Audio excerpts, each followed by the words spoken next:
Hello everyone, it's Seth, probably better known as Saffron Olive, and it's time for another edition of Against the Odds. So last week on our Against the Odds poll, it was another super close one. It came down to Zada Hedron Grinder slash Silverfur Partisan against Coalition Victory for Modern. And in the end, it ended up with Zada and Silverfur Partisan taking it down by like 10 votes-ish out of 5,300. So thanks to everyone for voting. It was another awesome poll, super close. If you're not voting, maybe it's because you don't know where to vote. I've heard a few people say that. In the description of this video, you'll find a link that'll take you to the article for this Against the Odds. In that article is where you'll find the polls every week. There's actually not a poll this week because we have a special episode next week, but for future reference, check the description of these videos and follow the link if you want to vote. So anyway, this week we are playing Zada's Partisan Investigation. And I gotta say, we went pretty deep on this one. Another nice side effect, completely unintentional, 68 bucks in paper, 21 takes on Magic Online. So it's essentially a budget deck. I wasn't trying to build a budget deck, that's just how it turned out. Anyway, let's break down Zada's Partisan Investigation. So the namesake cards, Zada Hedron Grinder and Silverfur Partisan. Zada is a 4-mana 3/3, and it has an ability where whenever you target Zada with an instant or sorcery that could only target Zada, so it only targets one creature, you copy that for each other creature you control. So if you Lightning Bolt your Zada, you are going to not only Lightning Bolt Zada, but you're going to get a copy of Lightning Bolt for every creature you control. Silverfur Partisan is a 3-mana 2/2 with Trample, a Wolf Warrior, and it has an ability where whenever a wolf or werewolf you control becomes a target of an instant or sorcery spell, you get a 2/2 green wolf creature token.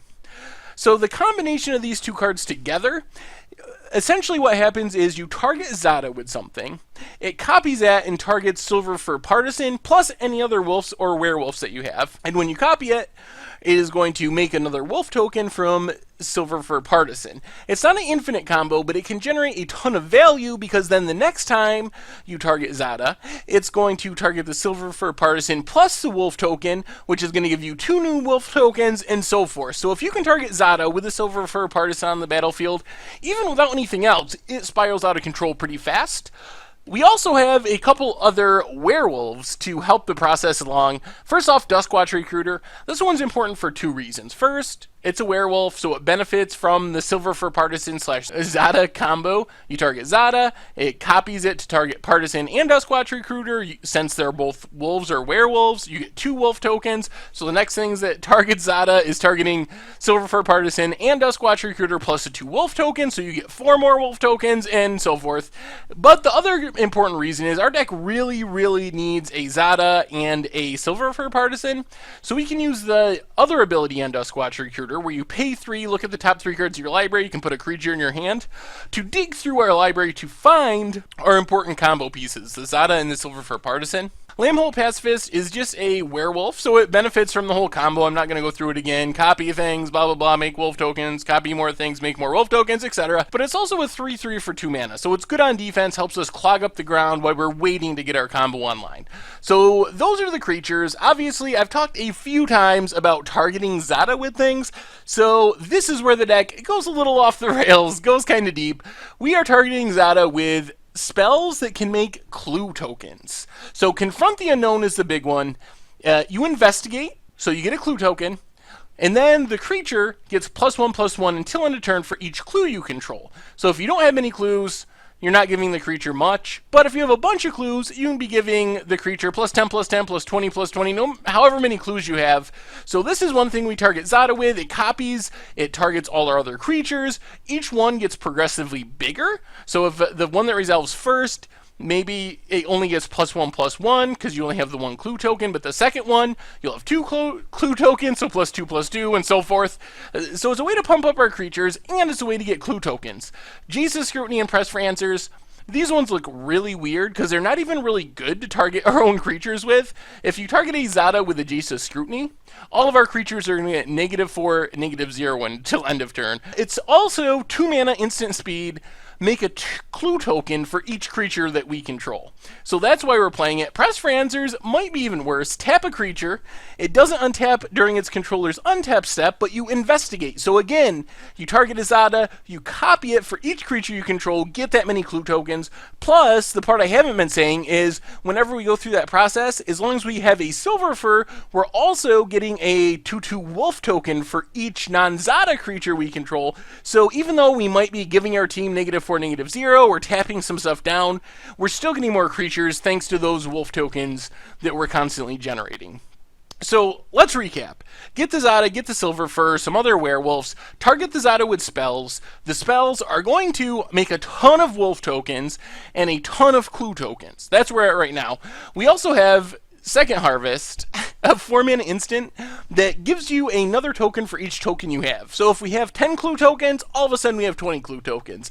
If we have 6 wolf tokens, all of a sudden we have 12 wolf tokens. It basically, for 4-mana instant speed, doubles up all of our tokens.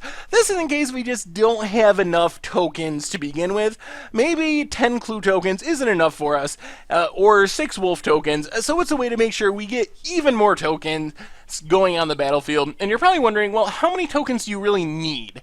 What's the point of having 20 or 40 clue tokens? I mean, you can't sack them all. You'll mill yourself. It costs a ton of mana. Why would you want 20 clue tokens on the battlefield? Well, that's because our way of winning the game is Silverfur Ether Grid. So a 3-mana enchantment, you can tap 2 untap artifacts you control, and it deals a damage to a creature or player. So yes, it might be normal to target Zada with a giant growth, pump up the team, attack to win, but we're going a little deeper. We are trying to use Zada as a combo piece in conjunction with Silverfur Partisan and all of our other stuff to make enough clue tokens.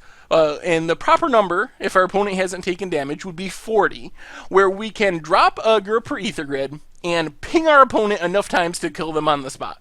So if you have 20 clue tokens, it's 10 damage every turn. To kill our opponent in one shot right away, we need 40 clue tokens. So the idea is we don't really have to attack to win. Yes, we might win by attacking, making all those wolf tokens, but if we can make some clues with our Zada, double them up with Second Harvest, kind of go crazy, we can get enough clue tokens that we can just play Silverfur Ether Grid, ping, ping, ping, ping, ping, win the game without even having to attack. So that's the plan of the deck. We are getting the Zada / Silverfur Partisan, some other werewolves. We are targeting them with spells to make tons of clue tokens, even though some of those spells are pretty janky and not beneficial. And then we double those tokens up with Second Harvest, and eventually we have enough clue tokens that we win the game with the Silverfur Ether Grid. So that's the idea. The last card in the deck is a Chandra's Ignition. This one's a pretty spicy one. This is mostly in the deck because someone always emails me about this card and says you gotta play it in a Zada Silverfur deck. So target creature you control deals damage equal to its power to each other creature and each opponent.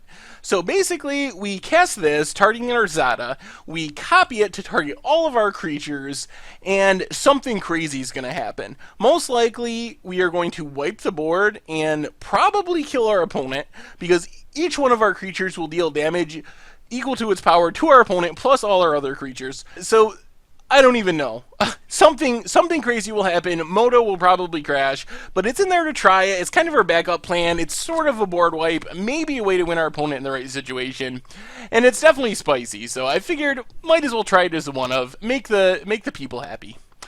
Otherwise, got some creature lands, got a couple more dual lands. Evolving Wilds and some basics, pretty straightforward. Sideboard-wise, we got some more removal, Fire Impulse, Rending Valley, Roast, Naturalize. Then we have a little counter spell package, a couple of dispels, some negates, and a void shatter. So pretty much more removal, more control elements in the sideboard to deal with what our opponent's doing. Anyway, that is Zada's Partisan investigation. I have no idea how this is going to work. I expect that we may not win a lot, but when our deck does crazy things, those things are going to be really, really crazy. We're going to see a lot of triggers on the stack, a lot of tokens, so I don't know how often that'll actually happen. Obviously, we need both Zada and Silverfur, which are 3 and 4 mana creatures that die to Fire Impulse and every other removal spell. We need them both to be on the battlefield at the same time, so it's not going to be that easy because of that to actually combo off with this deck, but I think we'll do it eventually. So, I don't know. I'm going to say that we pull it off, let's say 25% of the time, 1 out of every 4 games. Whether or not we win a match definitely remains to be seen. I have a hard time imagining us having many good matchups. I think that our best bet is to run into decks that don't have a lot of disruption. We definitely want to play against decks that don't have removal for Silverfur and Zada. Those are the things that can blow us out. So that's our hope. We run into decks that maybe don't have a lot of removal. I can't really think of what those would be in Standard at the moment, but hopefully there's some out there. The other thing to note is our token plan, especially the Wolf token plan. Things like Virulent Plague, things like Languish, things like Radiant Flames. Really bad for us. It undoes a lot of our work, although the clue tokens avoid that fate. The clue tokens don't get hit by that stuff, so we can still win with the Ether Grid clue token combo, even if all of our wolf tokens and creatures are getting killed. Anyway, that's Zada's Partisan investigation. We will see how it goes. I have high hopes that at least it will be fun. As far as winning, keep your fingers crossed. Wish us luck.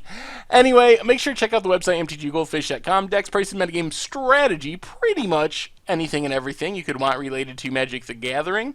And if you enjoyed our Zada's Partisan investigation videos here on Against the Odds, make sure to click the like and subscribe buttons that are about to pop up on the bottom of your screen. Not only does it keep you up to date on all the cool video content we're doing here at MTG Goldfish, but it's a big favor for us as well.